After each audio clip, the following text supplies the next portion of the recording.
ఈరోజు కోడిగుడ్డు టమాటా పచ్చిమిరపకాయ కర్రీ చేస్తున్నాను. దానికోసం 3 స్పూన్ల ఆయిల్ వేసుకుంటున్నాను. ఇందులో కరివేపాకు వేసుకున్నాం. ఆనియన్స్, ఒక పెద్ద సైజు ఆనియన్ ఒకటి వేసుకున్నాను. ఈ ఫ్రై చేసుకోవాలి. ఇప్పుడు ఉల్లిపాయలు వేగిపోయినాయి. టమాటా ముక్కలు వేసుకున్నాం.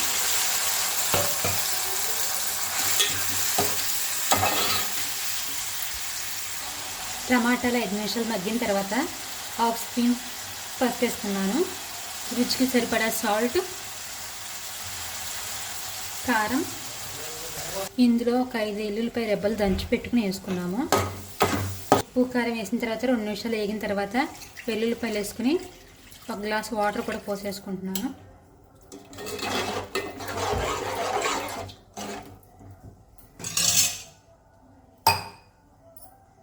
మూత పెట్టుకుని ఉడికించుకుంటున్నా. ఇప్పుడు ఈ పచ్చిమిరపకాయలని ఇలా కట్ చేసుకుందాం. మనం ఇలా అన్నిటిని కట్ చేసేసుకుందాం.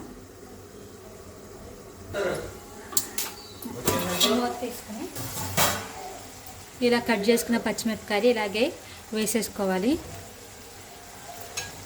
ఇవి చాలా టేస్ట్ ఉంటాయి.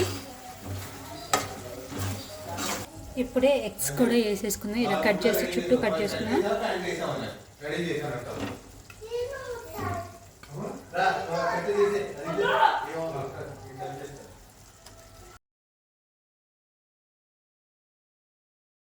కోడిగుడ్లు పచ్చిమిరపకాయ కర్రీ రెడీ. చూసారు కదా, ఇది చాలా బాగుంటుంది. మీరు కూడా ఒకసారి ట్రై చేయండి.